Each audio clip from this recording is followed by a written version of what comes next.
I'm Steve Wells. And I'm Jeffrey Feldberg. Welcome to the Sell My Business podcast. This podcast is brought to you by the Deep Wealth Experience. When it comes to your liquidity event or exit, do you know how to maximize the value of your business? You have one chance to get it right, and you better make it count. Most business owners believe that business value is determined during the liquidity event. Unfortunately, most business owners are wrong. Your enterprise value is a direct result of the depth and quality of your preparation. Who are we and how do we know? We're the 9-figure exit guys. We said no to a 7-figure offer based on 3 times EBITDA. 2 years later, we said yes to a 9-figure offer based on 13 times EBITDA. Despite having the same people, the same company, the same services, we increased our business value 10 times. How did we do this? We spent millions of dollars and years of time to uncover strategies that level the playing field. The end result is the 12-week Deep Wealth Experience. We've created a proprietary solution that is relentless, resilient, and gets results. Learn how to master the art and science of a liquidity event. We've leveraged the same strategies that took us from 7 figures to 9 figures. The Deep Wealth Experience levels the playing field so you can dominate and win. Book your free call today to find out if you have what it takes for the Deep Wealth Experience. Visit www.deepwealth.com/success to book your free call. That's www.deepwealth.com/success. Welcome to episode 35 of the Sell My Business podcast. Josh Curtis is managing director at Footprint Capital. Mr. Curtis advises business leaders in ownership transitions and liquidity events, including sell-side and buy-side transaction engagements, as well as succession planning, strategic growth, management buyouts, ESOP formations, capital raises, and leveraged recaps. His career has been dedicated to facilitating strategic initiatives for both private and public companies, with revenues ranging from a few million to over $1 billion across all industries in the U.S. Prior to leading Footprint Capital, Mr. Curtis served as Vice President and CFO with InSource Spend Management Group in Hilliard, Ohio. At InSource, Mr. Curtis directed the company's strategic growth initiatives, including acquisitions, strategic partnerships, and alliances. He led the company through 2 synergistic acquisitions and ultimately through the sales of InSource to AFS Logistics. Foregoing his work at InSource, Mr. Curtis has tenures at GBQ and Fifth Third Bank in Columbus, Ohio. He served in a director role at GBQ Capital, a boutique investment bank owned by GBQ Partners. He started in GBQ's business valuation practice and became an essential contributor to the formation, development, and success of the merger and acquisition practice. Mr. Curtis began his career at Fifth Third Bank, where he held several positions in commercial lending, including relationship manager. In this role, Mr. Curtis served companies with sales ranging from $5 to $500 million in Central Ohio. Mr. Curtis currently serves on the board of directors of Great Lakes Assemblies, Gulf Shore Assemblies, and Indiana Assemblies. In addition, he is on the advisory board of Silver Threads and Telecommunication Technologies Group. Michael Butler is a senior director at Footprint Capital. Michael is responsible for leading the sell-side and buy-side engagements with business owners. In addition, Michael cultivates relationships with clients, prospects, centers of influence, private equity firms, and family offices. Michael's previous roles include auditor and consultant with a Big Four accounting firm, corporate executive with an insurance and financial service group, president of a securities broker and dealer, venture capital partner, business owner, angel investor, and board member. These roles, which included numerous acquisitions and exits, bring a wealth of experience to any engagement. Josh and Michael, great to have you back on the podcast. The first time that both of you were on, you set a record. It was our first time on the podcast having 2 guests, and now we have another record because you're back on for a second time. So you're the first set of guests that we've had back twice, and it's absolutely wonderful to have you back on. Michael, before we jump into the interview, why don't you tell our audience what we're going to be talking about today and your idea, and then we'll jump right into it. Thank you, Jeffrey. As we think about the conversations we have with sellers, there's many of them that see an exit event as a on or off, meaning sell 100% or don't sell 100%. And quite often, a better solution for many companies, many growing companies in particular, is doing a recap, either a majority or minority recap. And that's what we thought would be a great topic to talk to your listeners about.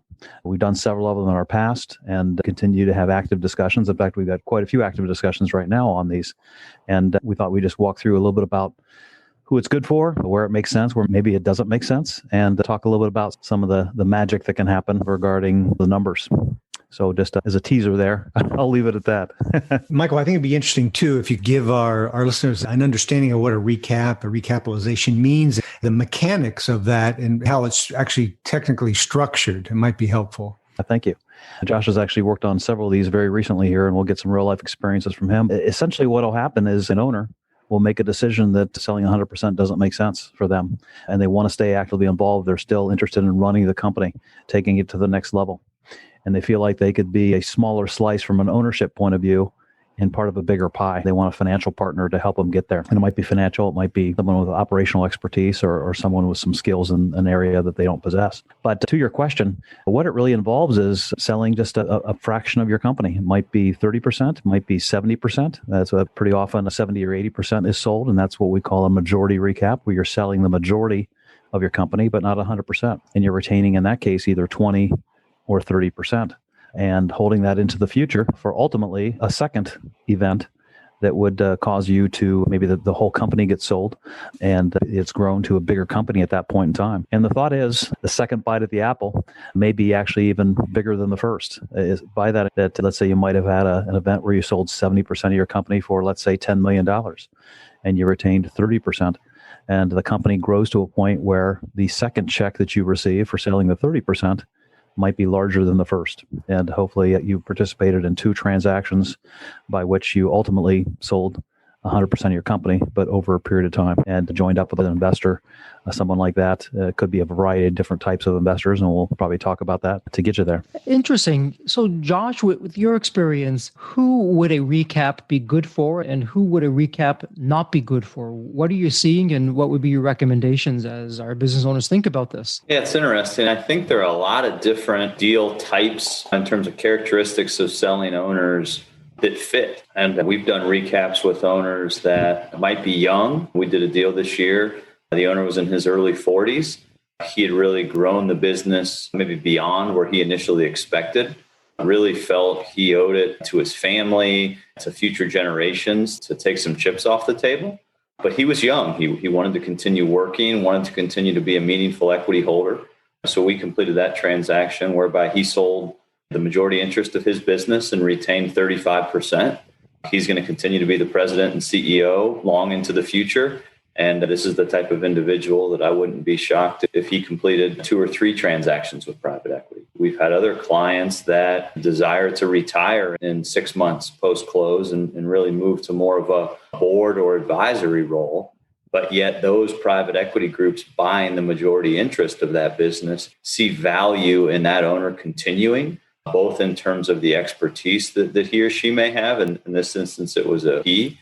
In terms of the one I'm referencing, he really wanted to get out of running the day-to-day, but he wanted to tackle the special projects as they thought about expansion of service offering, opening up new geographies, looking at acquisition targets.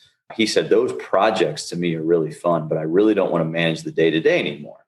And the beauty of that for him was he could live in Florida. He could do much of that work remote, and he retained a 20% interest in the business. And we've had others that the private equity group really just wants it as a show of faith. They just want to see that our client believes in the business. And for many owners that really come to understand it, the economic benefit can be significant. We'll touch on it, I'm sure, in this discussion today. But one of the big benefits is if you're selling a majority interest of your business and let's say rolling over 20%, generally speaking, that 20% does not cost you 20% of the sales price. It usually costs you something much less than 20% of the sales price because many buyers are putting leverage on the business. So in the news recently, the founder of Mirror which is compared to me, a younger woman. She's 37 and she sold her company to Lululemon for $500 million. And she stays on and reports to the CEO of Lululemon. And in her case, I imagine she thought this is a way to grow her company and she needed the capital and maybe even some expertise. Do you see that as happening with some of your clients? I think two things can occur, and Josh mentioned one. One is where someone wants to take chips off the table, meaning they've grown the company to the point where it might represent all of their net worth. Usually entrepreneurs who are starting companies throw everything into that, both financially and personally, to grow their companies. But it can get risky to the point where that you have a lot riding on that bet. So to that end, being able to take chips off the table, selling 70% and taking some of that as cash back to shareholders. But to your point, Steve, there's also the ability to take that money and put it back into the company as growth capital, all or part of it. We were just talking to a potential client, and they have gone as far as they can go acquiring companies, and they feel like they would really like a financial partner to help them go the rest of the way. And they know they can grow a very large company. They've proven it. And so they feel like they've got the skills, but they need the capital. And that's where a partner like a private equity firm that Josh referenced will do that. And typically, as a lot of your listeners know, a private equity firm is generally wanting to exit a business in, let's say, 3 to 5 years, 3 to 7 years after they make an investment. So the great thing about that is the fact that there's some time frame by which the second part of the business will monetize, knowing when that second bite of the apple will come, in essence. It's interesting because private equity gives another kick at the can and is another option for business owners. Let me throw this out there, and I'd be curious to hear your feedback. Many business owners that we speak to and the ones that go through the Deep Wealth experience, one of the common things that we hear from them is, I started my business because I could never work for anybody else. If I was an employee, I would fire myself. And I wanted that freedom. I wanted to just either succeed on my own or fail on my own, but it's all mine. I call the shots. It's my lifestyle. I control when I go into the office and when I don't. And so how do you balance that out in a recap on two counts? Number one, you're now working for somebody. You really do have a boss, and there's a lot of money on the line, and you're reporting into somebody. And the second part of that is not only are you reporting into somebody, but if the new owner, and we hear these horror stories, blows up the company, and you're there for that, psychologically, mentally, that's one whole thing, but also financially as well. So how do you put those two aspects of having a boss now and possibly a boss who runs the company into the ground? How do you put that into perspective? Is that just more fiction than fact, or where is it? When we have a client that really struggles with that idea of working for someone, what we often find is that the appropriate action might be a minority recap versus a majority recap. Because what that minority recap will do, selling 20 or 30%, it doesn't really give the same kind of boss-like feeling. What it really does is it brings in private equity. That private equity firm might have some control provisions, things that they can block, if you will. They'll certainly have a voice at the board. There'll certainly be changes to the organization that they influence. But at the end of the day, that business owner that's concerned of quote unquote working for somebody, this is really a way where it doesn't feel quite like that. I would tell you other clients, why they initially might feel that way, most private equity funds, the days of private equity coming in and slashing and burning and making all these changes and running off employees, it just doesn't really happen. Can it happen? Yes. Has it happened? Not in, fortunately not in deals that we've worked on. But I think most private equity groups at this point come in really trying to be collaborative. And I think as those owners start to meet private equity firms, they start to understand these guys aren't going to be day-to-day in the business. They're going to help make strategic decisions. They're going to help guide from the board level, but they're not going to be sitting next to me in the passenger seat telling me which way to turn and who to hire and fire and those types of things. And I think in that consideration, as well as you assess if you get into troubled waters, I think a big part of it comes to how much equity has that owner taken off the table. And when you start to think about that a recap allows them to get off of personal guarantees, for example, whether that's with the bank or whether that's with landlords. So most often these owners are shoring up their personal balance sheet, hopefully to the point where, to the extent that the business did decline, wouldn't materially impact their future and their life. But I would tell you, again, similar to the tune of private equity making an impact negatively in the business. I just don't see as much those major changes coming in whereby the business would be worse off or would have a higher degree of failure because of private equity coming in. Usually it's just the opposite of that. These private equity firms have invested in so many companies that they've got experience walking the trail that many of these owners haven't. And when you start to think about what those private equity firms have seen in their history as investors in partnering with management teams, that experience can really help an owner avoid a pitfall that he or she may not have seen on their own. So when a private equity, when they come in, and do they take the stance that they want a majority or a minority, or do they look to the owner and figure that out? And does the owner take a discount if the owner has majority control and the private equity has minority? Is there more risk on the part of the private equity? I'd really put it in three categories. Number one, there are definitely private equity funds where their mandate within their fund is control transactions. So those firms, they will not have the ability to do minority deals. There are other funds that are essentially the opposite. Their mandate is minority. And then you'll have funds that do both. So generally speaking, as a client considers private equity, they should understand what type of investor am I talking to, whether that's a firm like ours helping guide them or if they're doing it on their own. Certainly you want to understand what type of investor is this and does the type of fund that they have fit my need. Secondarily, as it relates to how they engage and whether or not there's a discount, I think it's very circumstantial in that certain industries, based on how much interest there is within those. So one good example right now would be residential services. Michael and I have been doing a fair amount in home services. COVID has really put a big magnifying glass on the success that these businesses have had through this COVID pandemic. And as a result, we're seeing effectively the same multiples in a minority deal as we would in a controlled deal. That is not the case in every industry.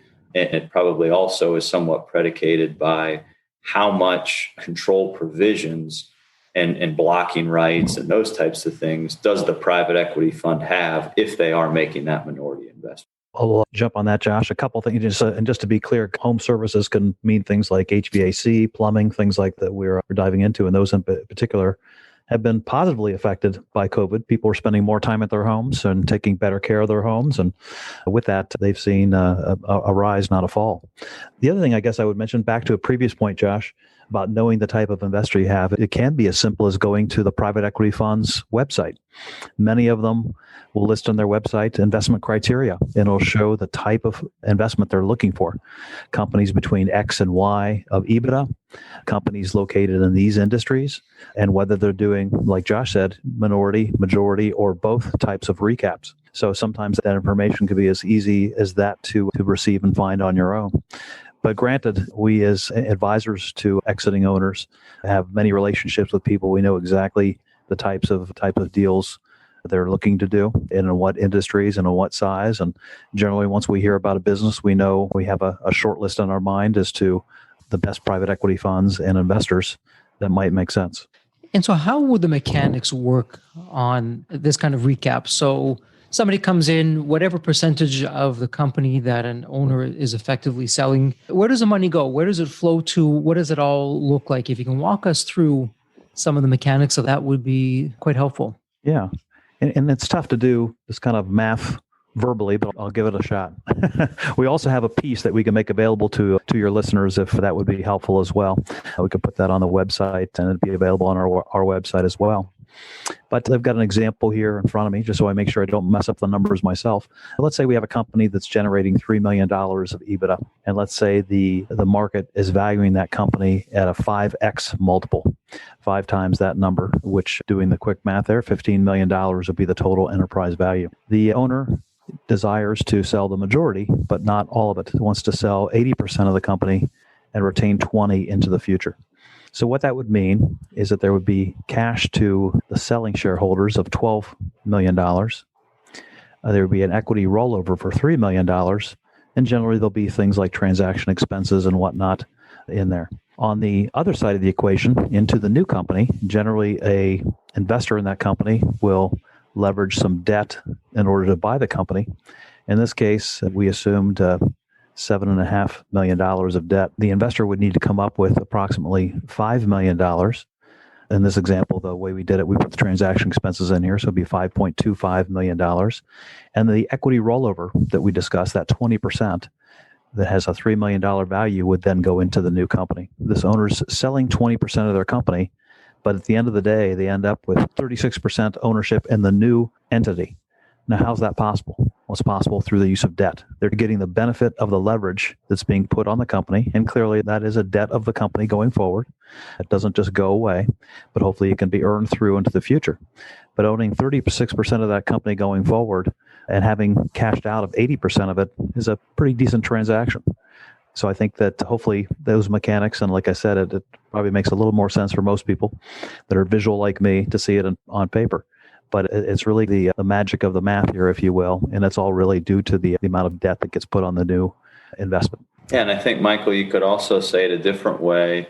You could also say it that if that owner was asked to retain 20% of the business, given that $15 million enterprise value with $7.5 million of debt, they would only be asked to invest $1.5 million for that 20% of the business. So they'd essentially be pulling off an extra $1.5 million, that $1.5 million that they would invest, making their gross proceeds $13.5 million, is a pretty attractive deal when we look at the benefits of these rollovers. Because I think most owners, as Michael articulated at the front, their mind says, if I'm rolling over 20%, that's 20% of the sales price. And the reality is, either in Michael's scenario, rolling over that 20% buys you more equity, or in my scenario, being asked to roll over 20% of the equity does not actually cost you a full 20%. So I assume anytime you leverage something, there is potential to have, something go wrong, and you're putting some risk in there for what you already have in the company. Aside from that, what are some of the other potential downsides of doing a recap? The biggest thing is you need to make sure there's a good chemistry between you and the purchasing company. If you're going to work for those folks or work beside those folks, you want to make sure there's a great working relationship. They appreciate, and generally they do, appreciate the job you've done with the company. But you have to be, back to Jeffrey's comment, there are some people that don't consider themselves employable by others.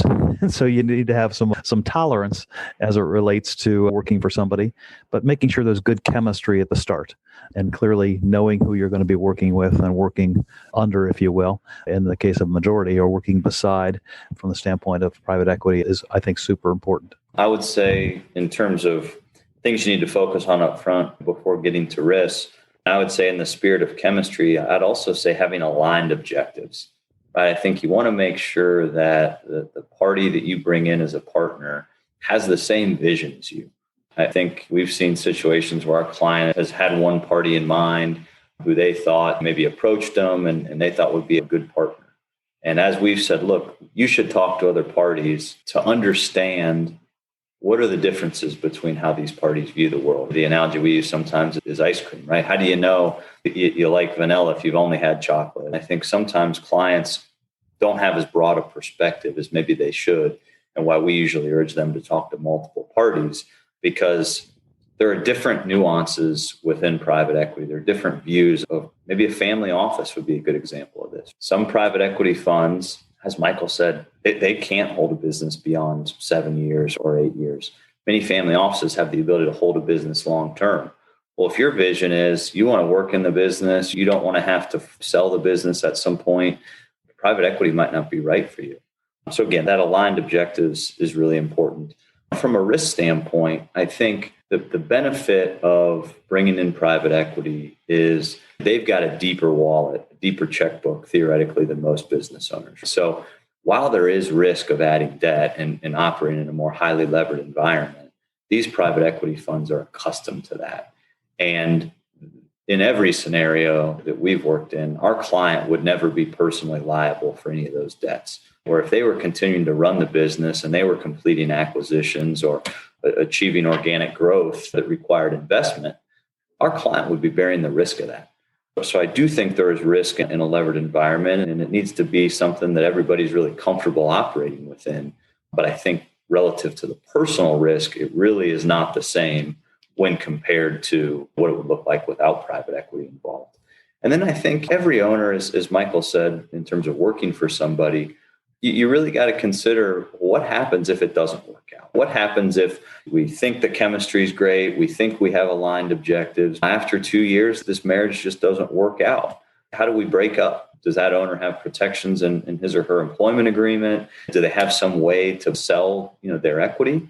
What are their options ahead of them if it doesn't work out? And so I think that's something that, unfortunately, a lot of the details in transactions at the front end are talking about all these what if scenarios that are generally unlikely scenarios, but they're the ones that you spend the most time talking about because they're the most challenging to work through when and if there is a problem. And I'm wondering, with this kind of scenario, if it changes how you prepare. We have our 9-step roadmap that has a business owner come out prepared and through that process to increase enterprise value, and handing it over to advisors like yourselves, you'll then take it to an even higher level. But the question is, if it's going to be a recap, and in essence, you're going to be running the company, you're likely not to know who the investor is going to be. How is the preparation different for a recap as opposed to going out to a regular kind of liquidity event? I would honestly say it's about the same. I would say private equity is going to do the same level of diligence where they're buying 20% or 70% or 100%. Their level of diligence and the cost associated is going to be no different.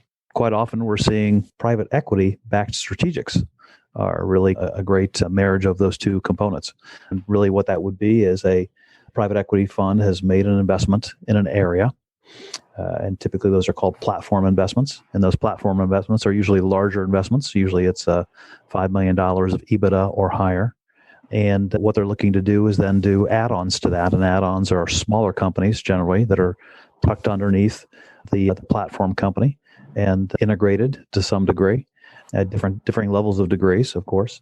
But with that kind of structure, if you're let's say a smaller company that would be considered of an add-on, let's say you're $2 million of EBITDA as opposed to 5, but you're in a given area, getting to know from a diligence point of view, getting to know that platform company and their position in the industry and how you can be synergistic with them, I think is an important component as well. And to continue on there, Michael, I think when you consider what a recap means, there are 2 facets of a recap. Number one is, are you the platform business? Are you that first investment for a private equity fund? If you're not the platform, you're going to be an add-on. You're going to be a bolt-on. You're going to be some other acquisition to an existing investment of a private equity fund.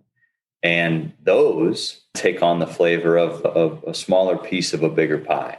So the recap dynamic is still the same. What we've discussed here is still the same. But what you end up with is there's a business on top of you in the legal structure that might be twice your size. We're doing a transaction right now. We're selling a company with about $6 million of EBITDA to a company, a private equity backed strategic. The core business, the platform, has about $10 million of EBITDA. And our clients reinvesting $10 million of their proceeds. Transaction value is in the $50 million range. And our clients reinvesting $10 million in the combined business. So on a combined basis, that EBITDA is going to be $16 million. So when you look at, while that might have bought our client 30% or 40% in their business, if they were just rolling those dollars over to their business, they're going to own somewhere around 15% of the combined business. There are many benefits to our client in this transaction, both in terms of some operational synergies, geographic expansion, covering a wider footprint, but then also multiple expansion. As you talk about selling a business with $6 million of EBITDA versus potentially selling a business with $16 million of EBITDA, that larger business, the cash flows are worth more. There's also some added risks, right? There's kind of 2 management teams, and how's it all going to fit together, and what does that look like? But I think the recaps should be viewed on a level basis when you start out a process between whether you want to be the platform or whether you want to be the add-on, and really understand those differences as you prepare for a process. And I'm sure that's something that you guys help educate your clients on at Deep Wealth as well. That's really interesting, Josh, when you talk about that, because you've got multiple levels of decision making here. Because if you're an add-on, you may not have as much power or control, but you're leveraging your investment into a larger entity that could grow more, which has its potential risks as well. And what's interesting, our clients that we're dealing with haven't really decided exactly where they're going yet. They haven't hired an investment banker, and they're coming to terms with what are all my options. And it's a very emotional time. But a lot of them are wondering, what am I going to do after this? Do I want to stay on? And we're helping them process this. So I think it's really important to hear what you're saying, because the dynamics of the recap are multi-level. There are multiple ways to take this and move this. So that kind of gives them a lot of fluidity. They have a lot of ways to jockey themselves and position themselves and give them understanding. So you mentioned your recent transaction. Are there any other examples that you can think of that you've heard about where the owner has done the recap and how that's worked out for them? We have a multitude of stories. We have one that we completed earlier this year in the middle of the shutdown that we all experienced this spring. And it was in the home services space. It was a plumbing business. And our client was going to be the third add-on to a platform investment that had been made. The platform was based in Michigan. They were looking to expand in Ohio and in Indiana, as well as throughout Michigan. Our client was based here in Ohio. Our client rolled over about a 10% interest. He was of the idea that he didn't want to work more than 12 months post-close. His wife also worked in the business. They were both owners. She only wanted to work 90 days. She was burned out. She was ready to retire, but he was willing to stick around a little longer, and I think was open-minded to what the long-term role was for him. If you fast forward to today, so that transaction closed roughly 6 months ago. He rolled that 10% interest. They bought another business in the same market as him about a week before. So they had now made it 4 businesses that they had created a holding company for, and that all these owners were rolling their equity into. The private equity firm was getting approached due to the interest in home services so aggressively that they decided to sell the business. So if you fast forward, this business is going to now sell to a different private equity firm. I think they've completed somewhere around 8 acquisitions now. Our client will make 3.5 times his money in that 6-month period, and he's going to actually roll over 100% of his proceeds with the next private equity fund and pretty much retire at the end of the year. He'll keep his board seat, but he won't be working in the business day to day, and he's rolling that 3.5x return into this platform that they're continuing to scale and do acquisitions nationally. That's phenomenal, Josh. And congratulations, both Michael and Josh, on that kind of success story. I'm wondering, as we continue to go through this pandemic, which seems to be persistent and not going away anytime soon, does that change, particularly for a recap of what we're talking about today? Or is it business as usual with that?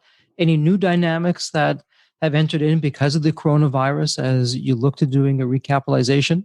For a period of time, obviously, in the early COVID days, kind of March of 2020, saw a bit of just paralysis.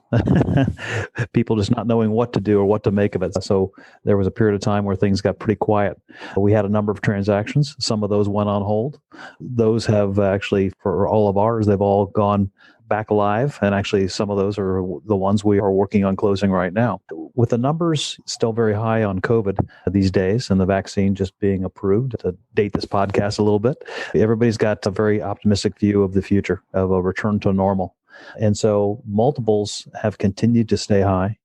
Lenders have maybe been a little bit more reserved, but I do believe that hopefully their confidence will come back. So that's probably the biggest impact we've seen as a result of COVID is those types of things. Our business volume is good. We believe that many folks having come through COVID are now of the mindset that they may be done. They may not want to fight another battle. Who knows what's around the corner? We believe that 2021 is going to be a pretty busy year for exiting. Obviously, we're a little biased because we're in that game, but we do think the demographics continue to line up well around that. Yeah, I think we're probably seeing more interest among owners considering recaps than ever before. And I think anytime you go through a place where owners perceive to have heightened risk, I think there's always a consideration of, should I be more diversified than I am? And should I have a partner that has a bigger war chest than I do? And I think we're seeing it in every industry right now, where there's just interest from business owners to learn more about what does bringing private equity into my business mean. And I think probably maybe more so than ever before as well, there's more, primarily because of the amount of capital out there, there's more flexibility in terms of how does private equity engage than ever before as well. While a recap by definition means that an owner is taking cash out of the business, one thing we haven't really touched on is it doesn't always have to mean it's selling equity. There can be recaps with strictly debt. And while those may not be the same risk profile for the client, because they may still be guaranteeing debt or what have you, those are certainly options that we show clients as well, just to make sure they have the full spectrum of all their options in front of them. TBD with what other changes there may be, but what I know for sure is private equity firms are trying hard to tailor solutions for what clients want, what business owners want, because they're trying to differentiate themselves and to find ways to make deals work with quality companies. And Josh, I think you've already said it. What I read and hear is that there's a lot of private equity money out there that needs to be allocated. And if they don't allocate it, if it's private equity, they lose it. So they're motivated as well as maybe the sellers are motivated too. Any final thoughts that you have before we ask a final question about this whole topic that you think we've missed or would be important to share? First of all, thanks for having us. We appreciate talking about the topic. Hopefully we can point some of our clients we're talking to this. Might help to further explain the conversations we have with them. But no, I think it's great to have covered this and talked about it. There's just, as we said, there's a lot of options to choose. It can be a little overwhelming as a exiting business owner. But, and again, coming from a little bit of a biased point of view, getting an advisor, talking to people like us that understand these options, understand the market, who sell companies for a living, really can help. And obviously, that's what you talk about at Deep Wealth and how you train people to be educated consumers of the advisors they choose and the process they run and that sort of thing. You're doing good work out there with that. I think it's, in the right scenario, hard to overlook the powerful combination of a professional investor that's had great success investing and a strong operator that knows their business and knows their industry. And when you can marry those two together, the power that what they can create is far more than what that owner can do on his or her own. And we've got story after story where our clients have brought in private equity. We have another one that just closed a week ago today that we weren't involved in. Our client, we helped them 4 years ago bring in private equity, and they grew the enterprise value from the teens. When we completed the transaction, our client rolled over 30%, and his check for that 30% was about $50 million a couple weeks ago. And it's not something that would have been possible without bringing in the right partner to help grow the business. And Josh, speaking of the right partner, in the Deep Wealth Experience, step number 4 of our roadmap talks about the advisory team. And so for our listeners out there, this is just one of many examples with our good friends here at Footprint Capital with Josh and Michael. They're talking about something that you may not have heard of. And so as a business owner, if you're wondering, do I need an investment banker? Maybe I should do it on my own, or I have a family friend who's a terrific banker or broker. No, you need to have an advisory team, and particularly investment bankers. This is all that they do in the world of mergers and acquisitions. Today, you'll walk away with a new tool in your toolkit called a recap, and it's something for you to consider that you may not have had before.